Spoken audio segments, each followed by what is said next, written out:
Esto es Escribe Monstruo Escribe, una dimensión para pensar el guión de cine fantástico. Soy Paulo Soria, escribo películas de terror, ciencia ficción y aventuras desde los años del VHS. Y acá, al otro lado de la realidad, pienso en voz alta de qué se trata esta extraña profesión de contar otros mundos. ¿Qué dicen, monstruos y monstruas? Bienvenidos y bienvenidas a esta nueva emisión de Escribe Monstruo Escribe, en la que vamos a estar pensando el guión de una obra verdaderamente cumbre del cine fantástico, y mejor dicho, verdaderamente cumbre del cine. Cuando se estrenó Terminator 2 fue un antes y un después. Todo el mundo la veía en el cine o en la tele o la hiperrecontra alquilaba una y otra vez en los videoclubes. Y si bien llamaba la atención por los efectos especiales, no es solo la puesta en escena lo que viene a plantear como novedad o como atractivo Terminator 2, sino que es una obra cumbre justamente porque es capaz de hacer convivir con maestría lo narrativo con lo mítico. Si Terminator 1 había esbozado esta idea de que John Connor era una suerte de Mesías, lleva las iniciales de Jesucristo y planteaba una relectura de toda la mitología cristiana, donde Sarah Connor era una suerte de virgen que era fecundada por un ángel que viene del futuro, por un Espíritu Santo, que es Kyle Reese, que viene a traer la palabra, el verbo, la información de ese futuro y la viene a contar, la chamulla, ¿no? Le cuenta todo esto y juntos engendran al Salvador de la humanidad y luchan contra este mal encarnado en una máquina que viene también del futuro a destruirla a ella para evitar que tenga al Salvador de los humanos. Entonces ya Terminator 1 nos planteaba esta relectura mítica con una mirada también esperanzadora sobre la humanidad, aunque sabiendo que se avecinaban tormentas, así es como termina la primera Terminator. Pero Terminator 2 viene a redoblar la apuesta, viene a dimensionar esta historia con proezas técnicas en la puesta en escena que están al servicio de la historia y por lo tanto al servicio del mito. Toda esa construcción escénica, toda esa tecnología puesta al servicio de la historia es un poco lo que viene a contar la película. ¿Qué hacemos con el desarrollo tecnológico que el propio ser humano está haciendo? ¿Lo usamos para el bien o lo usamos para el mal? Un poco de esa manera es como funciona la propia película y la propia maquinaria narrativa de Terminator 2. Las máquinas son claramente uno de los temas principales de esta película, como amenaza, como metáfora, pero también como una posibilidad de aprendizaje para el ser humano. Su propio producto que cobra vida o cobra razón, pongámosle, se convierte en una amenaza, pero el propio ser humano va a poder entender qué es lo que pasó con eso, qué es lo que hizo ahí para poder rehacer o corregir ese error. En todo esto, en la relación con las máquinas, hay una relación también paternal. El ser humano crea esa máquina como si fuese un hijo. Y por eso es un tema también de esta saga, la maternidad y la paternidad. La maternidad en la primera, ¿no? Hay algo de paternidad claramente planteada en la primera, pero al ser todo alrededor del personaje de Sarah Connor como protagonista, está la idea de la maternidad como más fuerte, ¿no? Más pesada. Ahora, en Terminator 2 aparece también la paternidad, pero esa paternidad va a estar encarnada, aunque sea una especie de oxímoron, en una máquina, el Terminator. Y todo esto viene a traer, como quizás el tema de la película, una advertencia, ¿no? Del futuro. ¿Cómo hacemos para evitar lo que sabes que va a pasar. Ese dilema de el destino o lo que hacemos. Y acá va a jugar esa capacidad, esa cintura que tiene James Cameron para estar siempre con un pie en John Carpenter y otro pie en Steven Spielberg, de alguna forma. Porque plantea los tipos de males, plantea el mal en una forma carpenteriana muchas veces, pero las soluciones o las resoluciones están más cercanas a ese optimismo Spielbergiano. Hay varios elementos que convierten a esta película en algo inolvidable. Y principalmente hay elementos icónicos, personajes icónicos, que hacen que querramos tener todos los muñequitos, todas las remeras y todo el merchandising que encontremos de Terminator 2. Por un lado, los dos Terminators. El T-800 reformulado en Schwarzenegger con esa pinta, con esa campera de cuero, con esa moto, con esas botas, con esos pantalones, esos anteojos, en contraposición al T-1000 que cobra la imagen de un policía, ¿no? El villano es un policía y el Terminator bueno tiene pinta de fascineroso, de criminal, de bardo. Que además viene a proteger a un John Connor que es el adolescente que todos queríamos ser cuando veíamos esa película. Todos queríamos ser John Connor, todos queríamos ser ese inadaptado, escuchando Guns N' Roses y con una remera de Public Enemy. Y luego la resignificación de Sarah Connor, que en la primera película había tenido su iniciación como heroína y su transformación de una virgen a una Rambo. Bueno, acá es una Rambo que parece que está de vuelta, ¿no? Pero no está de vuelta. De vuelta en el sentido de que no está terminada. Al contrario, ahora se va a convertir en una doble Rambo. Terminator 2, entonces, como bien su título asienta, es una secuela y va a ser también el emblema de la discusión de si hay secuelas buenas. Siempre la primera que surge sobre la mesa es Terminator 2, ¿no?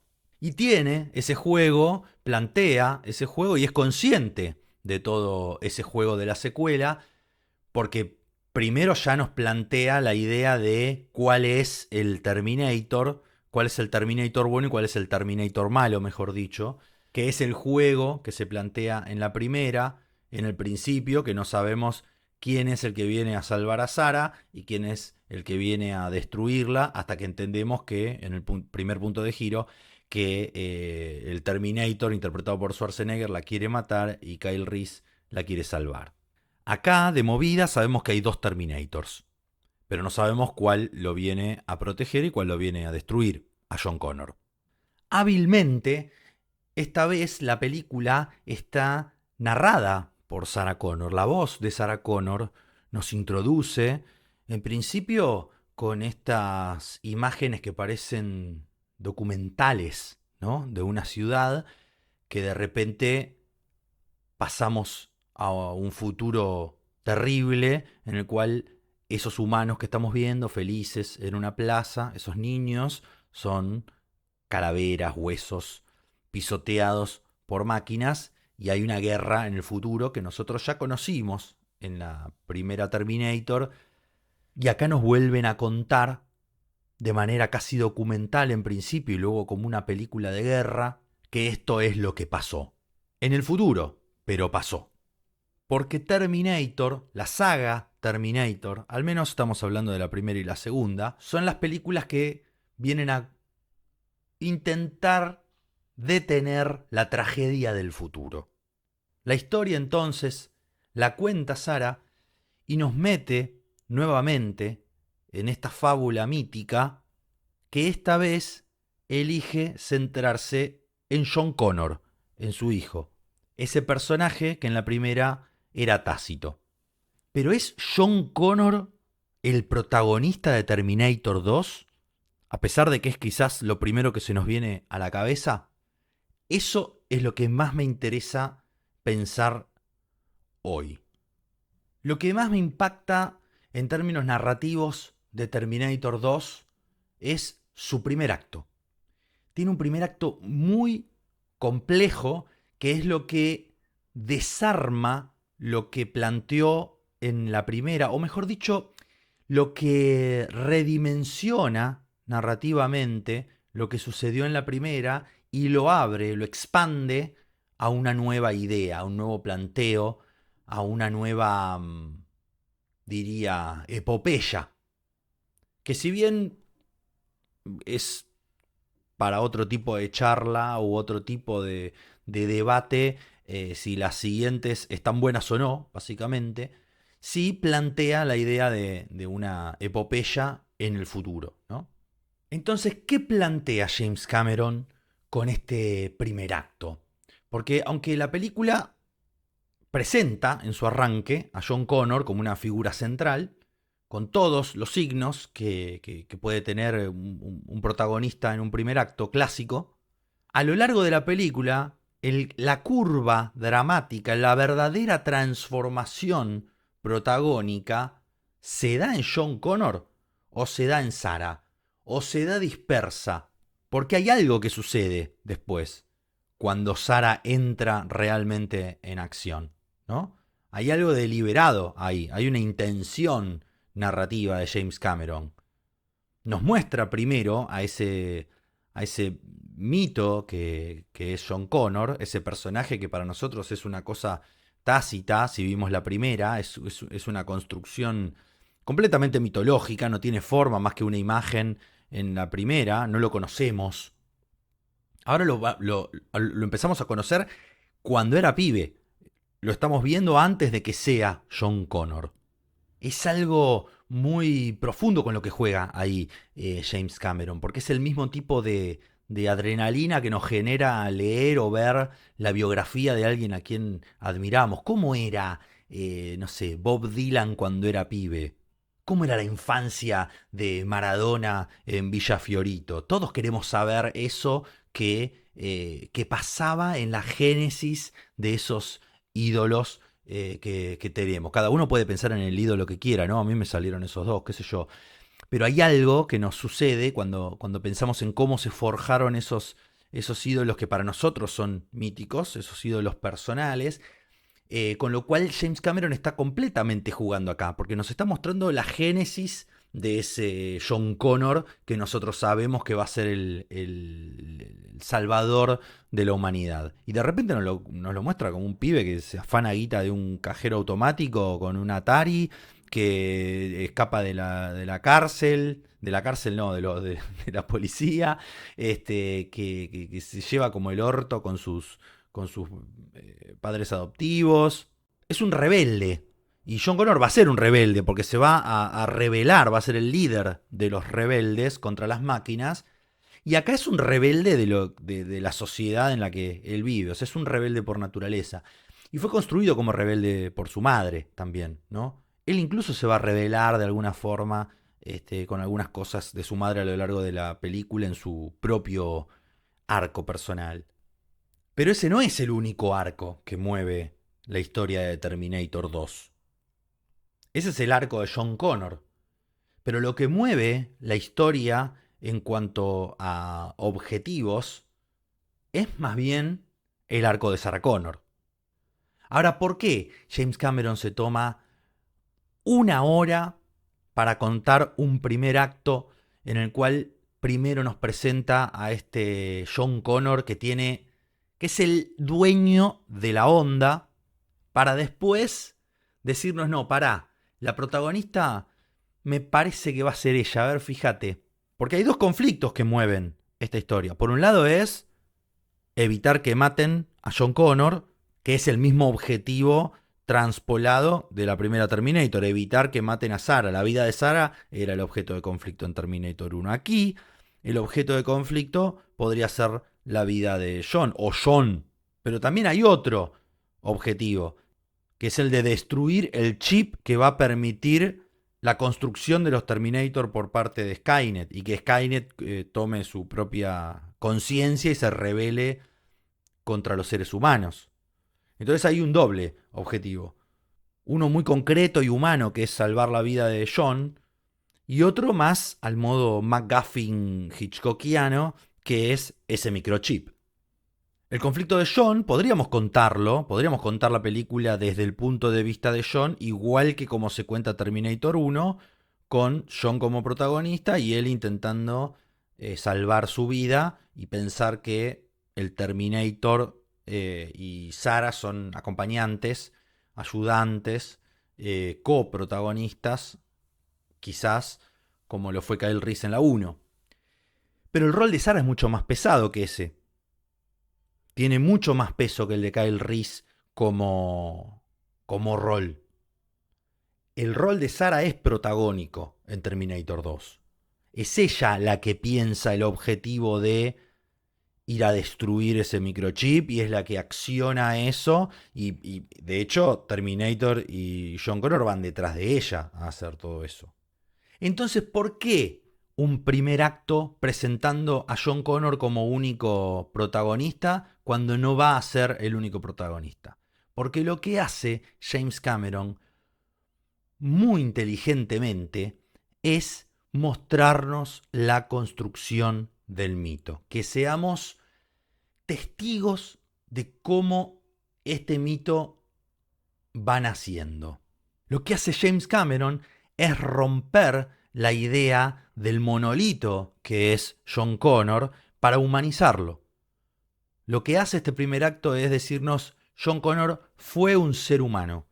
John Connor es un ser humano y va a ser un ser humano. No es esa imagen en una cruz, ¿no? No es no es un símbolo John Connor. Es un ser humano que tiene estas características, que tiene estos errores y que tiene estas cosas tan atractivas, ¿no? Es una persona que está muy enojada con el mundo y también es una persona muy sensible. En este primer acto, muy complejo, se van presentando alrededor de la figura de John todos estos elementos que después van a expandirse a partir del primer punto de giro hacia el segundo acto. Tenemos esta introducción que nos hace Sarah de lo que vamos a ver. Se nos presentan a los dos candidatos a villano con esa presentación inolvidable, esa presentación tremenda del T-800 entrando desnudo al boliche ese, donde hace un quilombo terrible para llevarse las mejores pilchas y la mejor moto, sonando Back to the Bone, al igual que al comienzo de Christine de John Carpenter, esta cosa de la máquina asesina y esa canción, seguramente como una cita a Christine. Luego la capacidad tecnológica que tiene el T-1000 para transformarse en lo que quiere. Nos vamos enterando que John Connor vive con unos padres adoptivos, a los cuales no se banca, de los cuales escapa. Nos enteramos que Sarah Connor está en un hospital psiquiátrico de máxima seguridad. La presentación de Sarah es alucinante, fuera de campo, tardamos en verle el rostro, la vemos entrenando, cambiada, toda entubada y esa narración que va haciendo el psiquiatra a cargo de ella con unos con unos aprendices que la observan a través de una ventanita de la puerta como si fuera un animal de zoológico, o sea, está siendo expresa de estudios y al mismo tiempo está poniendo en escena James Cameron esta idea de que ella es una leyenda, ¿no?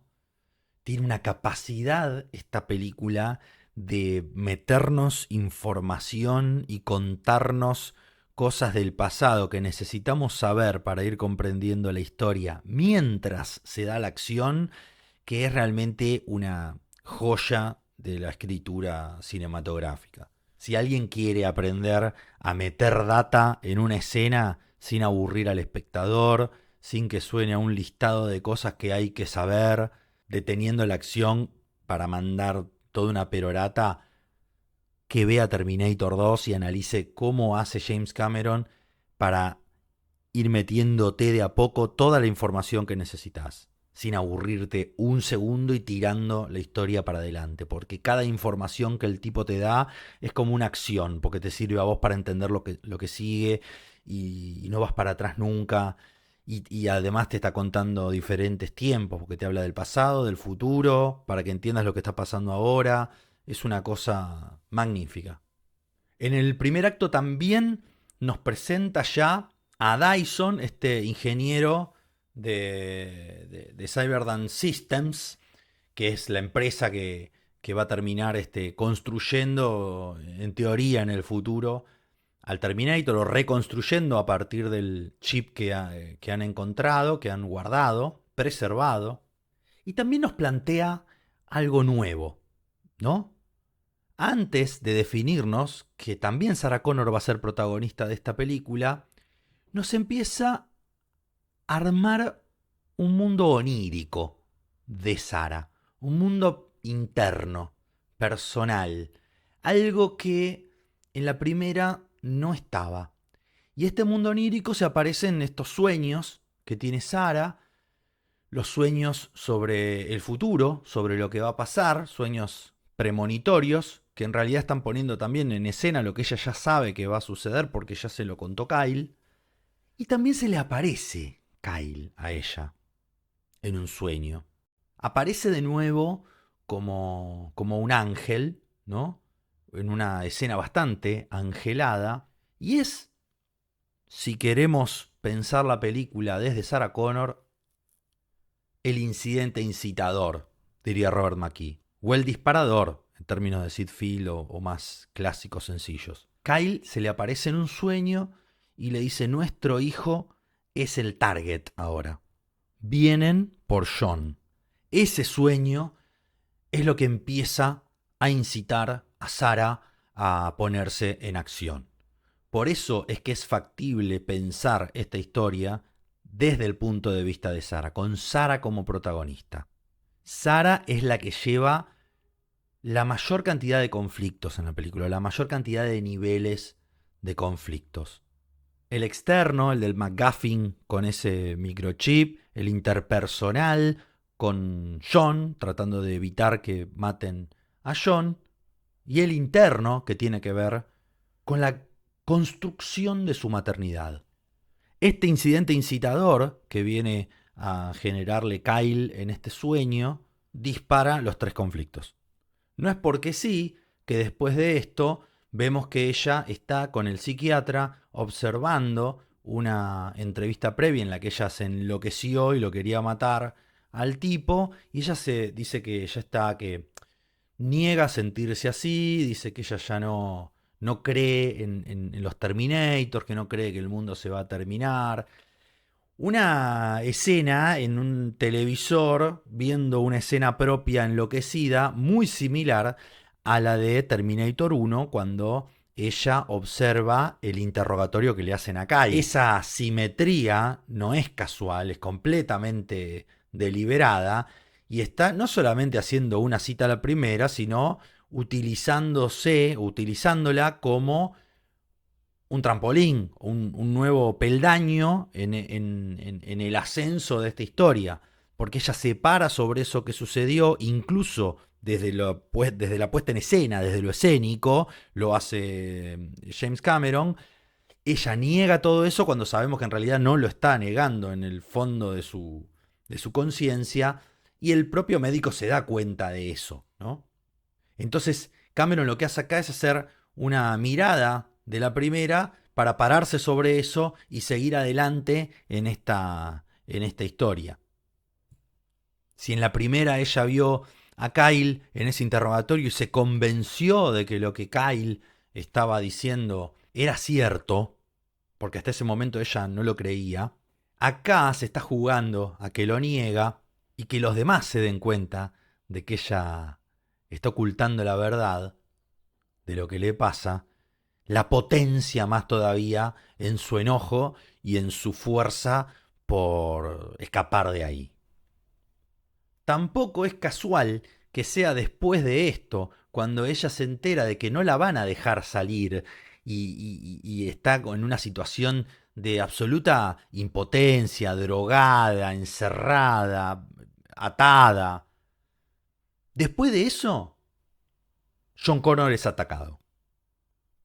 Queda en el medio de los dos Terminators.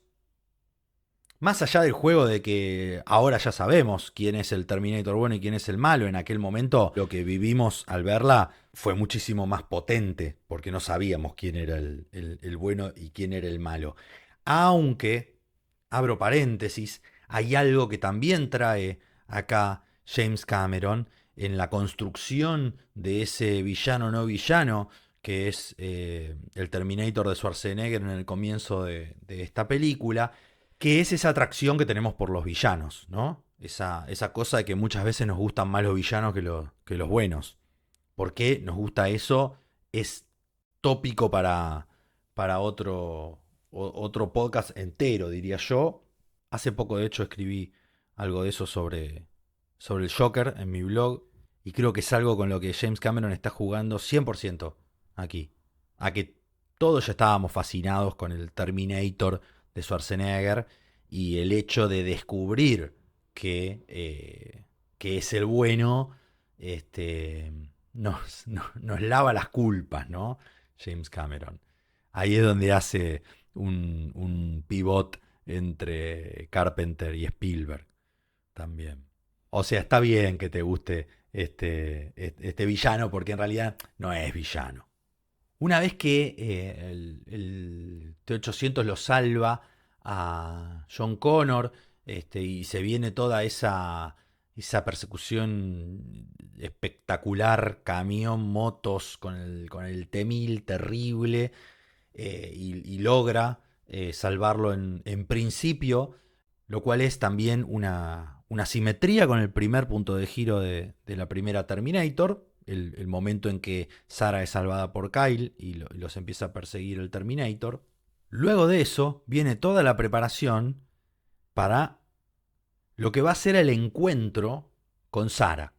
Primero John se entera de que sus padres adoptivos están muertos, por lo que la enseñanza que le da el Terminator sobre el T-1000. También John aprende que puede dominarlo, o que en realidad más que dominarlo, que el Terminator está programado por él mismo para que haga lo que él quiere. Entonces lo entiende como una herramienta en principio y lo lleva a salvar a su madre, ¿no? A buscarla a su madre al neuropsiquiátrico. Pero ahí volvemos a la línea de Sarah, ¿no? Cómo ella se escapa, mientras además está llegando el T-1000 como peligro a ese mismo neuropsiquiátrico de alta complejidad y de alta seguridad. Sarah logra escaparse, vengándose también de los cuidadores que abusaban de ella, del psiquiatra villano también. Y cuando está pudiendo escapar por sus propios medios, se encuentra con el T-800 y piensa que los viene a matar a todos. Pero también está John ahí, que le dice, no, acá estoy yo, él es bueno, está con nosotros. Ella no lo puede comprender en un principio, hasta que ven la entrada del T-1000 atravesando esas rejas y queda todo bastante claro. Y acá tenemos una segunda cita o un segundo paralelismo con el primer punto de giro de la primera Terminator, y esta vez con Sarah como protagonista.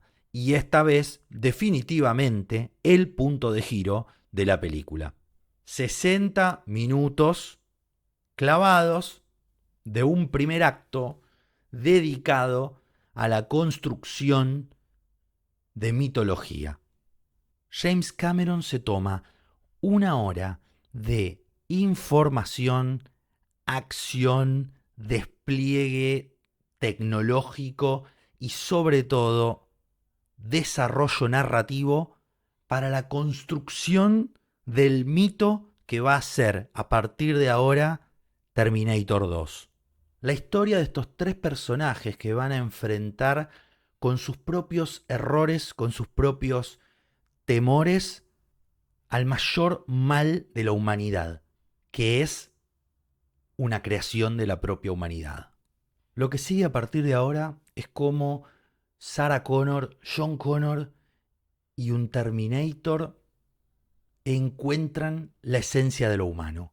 Cómo hacen con sus propios errores humanos, porque Terminator, aunque no sea humano, además de terminar siendo un poco humano, es una creación humana, por lo tanto tiene todos los errores de esa humanidad, es un producto de estos errores. Él, de hecho, dice en un momento, cuando John está mirando a dos nenes, John le pregunta si van a terminar todo mal y él le dice que somos una especie hecha para autodestruirse, una cosa así le dice. Y él es un producto de eso también.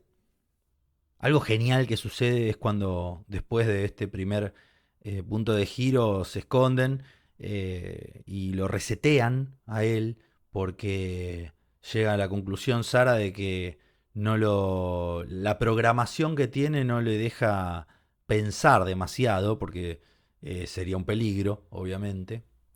Y entonces lo resetean. Lo resetean para que darle la posibilidad en un punto de pensar. Y esa posibilidad de pensar en realidad va a estar desarrollada en la posibilidad de sentir. Cuando el propio Terminator en su propio arco interno se viene preguntando qué significa llorar y termine comprendiendo lo que es llorar y también termine comprendiendo que él nunca va a poder hacerlo. Todo esto en el medio de las dudas de Sarah, porque si bien Sarah se inició como heroína en la primera película, acá está reiniciándose como heroína, porque ahora es una heroína madre, ¿no? Es un poco lo que hace James Cameron también en Aliens. La primera Alien, que es quizás la película que desata las heroínas en el cine fantástico, cuando la agarra James Cameron en la segunda y la potencia y hace Aliens, que convierte esa historia de terror que es la primera en una película de guerra, también la hace madre a Ripley. Simbólico, sustituta, pero la hace madre. Y eso complejiza esa aventura, le da una profundidad que solamente con la trama de guerra no hubiese tenido. Es lo que sucede con las grandes películas, ¿no? Apocalipsis Now no es únicamente una película de guerra, o mejor dicho, es una película de guerra, no es una película de tiros y nada más. Lo mismo sucede con Aliens y lo mismo sucede con Terminator y Terminator 2. ¿Cómo van a ser estos tres personajes, esta especie de familia disfuncional, esta familia deforme, bizarra, con un padre robot, para detener el holocausto nuclear que se va a dar con lo que llaman el juicio final? Cuando encima Sarah Connor lo quiere destruir de movida porque cuando lo resetean está a punto de destruir el chip de la cabeza del Terminator y la detiene el propio John y le dice vamos a hacer las cosas a mi manera. Vos querías que yo esté preparado y sea como un militar, que tenga entrenamiento militar, no sé qué. Bueno, vamos a hacer las cosas a mi manera. Y ella acepta. Y es el primer paso de ella como madre en aceptar que su hijo está creciendo y que tiene su autonomía y que piensa y siente por su cuenta. Tampoco es casual que toda esta discusión entre ellos dos se dé inmediatamente después de haber señalado que a los Terminators los habían programado, o por lo menos a este Terminator lo programaron de tal forma para que no pueda pensar, ¿no? Ella es la que señala eso hablando con el Terminator y 3 minutos después tiene que escuchar a su hijo pidiéndole que lo deje pensar por su cuenta y acepta hacer lo que él está pensando. Es todo este fuego interno de Sarah lo que va a ir desatando el resto de la acción de la película, el resto de la trama, ¿no? Lo que va a ir desentramando todo, también volviendo a manifestarse en esta cosa onírica, en estos sueños que hacen como a ella regurgitar todos sus miedos y todas estos mensajes del futuro que ella está percibiendo. Un poco también al modo bastante parecido al Príncipe de las Tinieblas de John Carpenter, estos mensajes que llegaban en video, ella los tiene, pero más de manera más onírica, pero también es el futuro en un punto que viene a hablarle. Y cuando llegan a encontrarse con estos amigos donde ella ha guardado un montón de armamento como para preparar un ejército entero, ella vuelve a tener uno de estos sueños cuando ve a toda esa familia funcionando y ve al Terminator y a John y empieza a pensar esta idea, vuelve la voz en off, la narración a la película, al relato, y ella vuelve a reflexionar y empieza, mejor dicho, a reflexionar acerca de la paternidad en la máquina, en cómo este monstruo mecánico y electrónico puede llegar a ser un buen padre para John.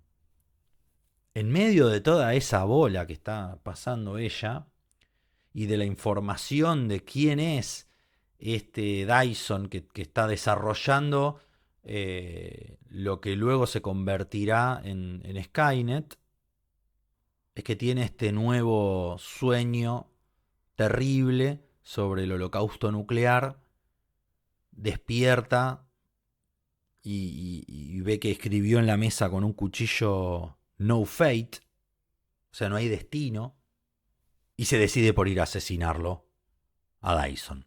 Por si no nos dimos cuenta de lo que va a hacer Sarah, John es el que se ocupa de decírnoslo, en realidad se lo dice al Terminator, y van detrás de ella, ¿no?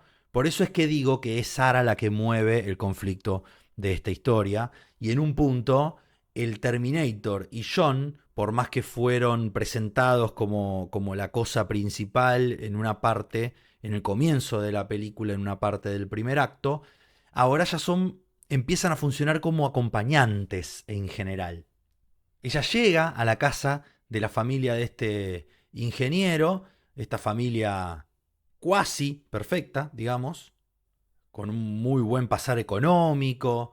Él es un padre que por más que está obsesionado con su trabajo, puede comprender su rol paterno y dentro de la familia y encuentra el equilibrio. Y una vez que le encuentra el equilibrio, llega Sarah Connor y está a punto de asesinarlo delante de los hijos, es terrible.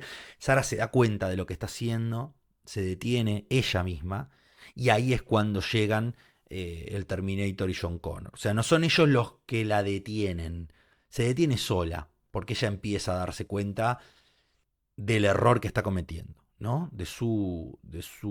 Si bien ella está luchando contra una oscuridad, ella reconoce su propia oscuridad como buena heroína que es.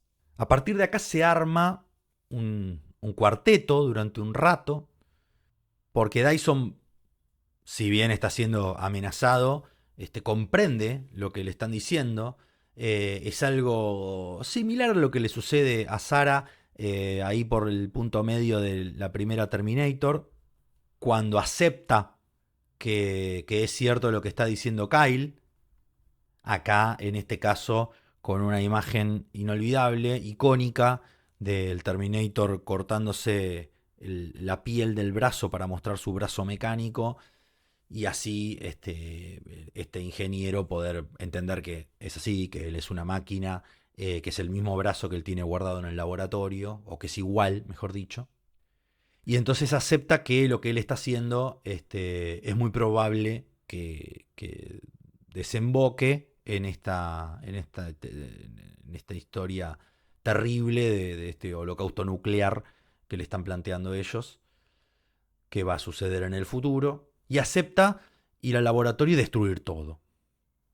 En toda esta secuencia que sigue en la construcción de este segundo punto de giro, en el cual logran alcanzar ese MacGuffin, que es el microchip, sumado al brazo de Terminator que tienen que destruir, en el cual se sacrifica Dyson en esa escena increíble que se queda ahí aguantando hasta el último segundo con el dispositivo ese para el control remoto para hacer explotar todo, que recuerdo lo que me dejó flasheado. Es una de las cosas que más me dejó flasheado de Terminator 2 la primera vez que la vi. Me acuerdo del tipo respirando así entrecortado, aguantando para dejarles tiempo a ellos de escapar y explota todo.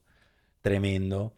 Incluso la capacidad que tiene Cameron de salir de esos momentos tan dramáticos con chistes o salidas que te vuelven a conectar con la aventura y con el disfrutar la acción, que es cuando les dice de nuevo I'll be back, como una cita a la primera película, pero esta vez esperando que él vuelva, ¿no? Porque esta vez es bueno.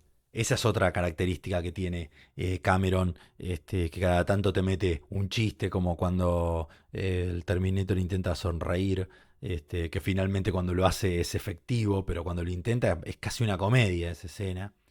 O en el primer giro, cuando Sarah está viendo con todos, ¿no? Al T-1000 que atraviesa las rejas y se le queda atrapada el arma. Pequeños detallecitos simpáticos, no cómicos, pero sí simpáticos, que te ayudan a recobrar la atención y la animosidad por la aventura. Es en toda esta secuencia tremenda que es este segundo punto de giro y este nuevo escape que vuelve a aparecer el T-1000, que hace bastante tiempo que no está en la película. Eso es algo increíble también de la narración de este film, porque la verdad que tanto tiempo sin el villano presente es muy difícil de contar una historia de estas características, sobre todo cuando estás contando una historia de perseguidor perseguido. Te quedas mucho tiempo con el perseguido y el perseguidor ¿dónde está? Y eso sucede porque es una película que tiene muchos niveles de lectura y muchos niveles de conflicto, mejor dicho. Entonces esos conflictos están constantemente avanzando y nutriéndose unos a otros y no hace falta la figura de ese villano constantemente porque uno tiene presente todo su peso, ¿no? Como que la bota del tipo te está pisando todo el tiempo la cabeza. O lo que esa fuerza antagónica representa está dispersa y está invadiendo absolutamente cada escena. Lo que sí es un tercer acto inolvidable en esa fábrica que vuelve a traer el tercer acto de Terminator 1, pero hiper recontra lleno de esteroides y de todo, con el T-1000 destruyéndose y reconstruyéndose, con el Terminator muriendo y reviviendo, con el T-1000 copiando a Sarah, cuando uno ya sabe que cuando copia a alguien después lo destruye. Eso es realmente terrible, el miedo que genera. Y sobre todo, cerrando el círculo del protagonismo en esta película. Hasta ahora vinimos diciendo que al comienzo de la película se planteó un protagonismo en John Connor. Luego dijimos que ese protagonismo en realidad era una suerte, no de engaño, pero sí de construcción del mito que representa para nosotros y a su vez que representa para Sarah, porque poder conocer a John es también comprender lo que le pasa a Sarah con su hijo. Entonces, la construcción de ese mito en ese primer acto está también para ponernos en el punto de vista de Sarah y nosotros también querer proteger a John de la misma manera que lo hace ella. Entonces nos pone, al asistir a la construcción de ese mito y al sentirnos cercanos a ese pibe, nos pone a través de Sarah en la situación de querer protegerlo, en quererlo, básicamente. A su vez, después de eso, se plantea a Sarah como protagonista, lleva a ella la acción, pero es también John y es también el Terminator quienes van aprendiendo cosas y siendo iniciados. Porque si bien Sarah fue iniciada en la primera y acá tiene una nueva curva como heroína, John está teniendo su iniciación acá, en esta película también. Y el Terminator está teniendo una iniciación en lo humano. Entonces hay un reparto heroico acá que se termina de cerrar en esta última secuencia o en este tercer acto. John termina de comprender que tiene que dejar ir a ese Terminator que plantea que tiene que ser destruido también, además del chip y del brazo, porque el otro chip está en la cabeza de él. Entonces él tiene que ser destruido. Esa es una misión que tiene el propio Terminator que había estado oculta hasta este momento. Y que nos sorprende, y que lo sorprende a John. Y John no quiere, pero es el próximo paso que tiene que dar para llegar a ser el héroe que va a ser en el futuro. Aceptar la muerte de esta figura paterna, ¿no? Matar al padre es, en la mitología del héroe, o enfrentar a la figura del padre, mejor dicho. Sarah, a su vez, hacer el clic de que ese padre que estaba pensando que iba a tener el pibe con la máquina esa chifladura que le agarra durante la historia, bueno, no va a ser, porque esta máquina tiene que ser destruida. Y es el propio Terminator el que le da el control remoto para bajarlo hacia la lava esa y le dice, tú debes destruirme. Entonces ella va a ser la encargada de destruir a este Terminator, igual que fue la encargada de destruirlo en la primera, pero que no lo había destruido del todo, porque los tipos habían recuperado el brazo y el chip, y por eso todo el quilombo sucesivo. Está terminando el trabajo que no pudo terminar en la primera, destruyendo a un Terminator similar al otro, pero que no es el mismo, que esta vez está humanizado, que esta vez es casi un padre de su hijo, y que esta vez ella lo quiere como lo quiere su hijo y lo abraza y lo despide y llora, y ahí es cuando el Terminator le dice, ahora entiendo por qué es que ustedes lloran, pero yo nunca voy a poder llorar. No va a poder llorar porque es una máquina, pero lo está comprendiendo, por lo tanto es un poco humano.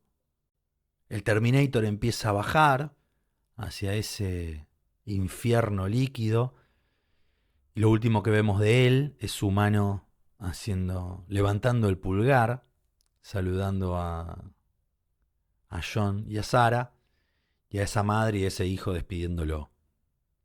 Lo siguiente es una ruta y la voz de Sarah que dice precisamente, el futuro desconocido se nos echa encima. Me enfrento a él por primera vez con esperanza, porque si una máquina, un Terminator, es capaz de aprender lo que vale una vida humana, nosotros quizás también. Terminator 2 le pone el moño así al cine del siglo XX. Porque por más que después aparezca Tarantino y reinvente de alguna manera el cine o reinvente una manera de hacer cine, por más que incluso las temáticas o los tópicos que plantea esta película sean retomados con mucha potencia en Matrix, Matrix en un punto está contando lo mismo que Terminator 1. Hay algo que hace James Cameron acá en Terminator 2, uniendo la capacidad técnica de la cinematografía, que fue lo que llamó la atención a comienzos del siglo XX, y que luego se fue desarrollando como un lenguaje que fue construyendo mito. Lo que pasa acá es que se junta absolutamente todo y, y recontra repotencia, redimensiona una mitología propia, y que se hace muy universal. Cada vez que pensamos en una máquina que cobra vida, pensamos en un Terminator. Y esto quiere decir que James Cameron ha construido un mito. Ha construido un mito y ha utilizado la parafernalia cinematográfica y el lenguaje cinematográfico y el relato cinematográfico para hacerlo. Todo lo que viene después es siglo XXI. Todo el cine fantástico, todo el cine está en esa magnífica conjunción de espectáculo y reflexiones sobre la humanidad que hace James Cameron con Terminator 2. Y todo esto, queridos monstruos y monstruas, fue articulado a partir de un relato, de un guión ordenado, pensado para emocionarnos. Cada una de las acciones, cada uno de los elementos, cada decisión en el orden de cómo presentar estos elementos, estos personajes, cuándo retirar a un villano, cuándo volver a traerlo, qué frases nos hacen resonar algo en nuestro interior y en qué momento lo hacen. Todo eso son decisiones deliberadas de un autor que está construyendo una fábula para emocionarnos y dejarnos pensando en nosotros mismos y en nuestra especie. De eso se trata, incluso, aunque muchos miren para otro lado, el cine fantástico. Monstruos y monstruas, los espero la próxima vez que se abra el portal para pensar juntos cómo es que se hace para, con monstruos, robots, otros mundos, máquinas, viajes en el tiempo y aventuras que parecen imposibles para emocionarnos y modificarnos tanto. Mientras tanto, nos podemos encontrar en mis redes, @paulosoriacine, o en mi blog, paulosoria.com.ar/blog, donde también comparto algunos pensamientos como estos. Y nos estamos escuchando la próxima. Iba a decir hasta la vista, babies, pero me pareció una boludez. Hasta la vista, babies.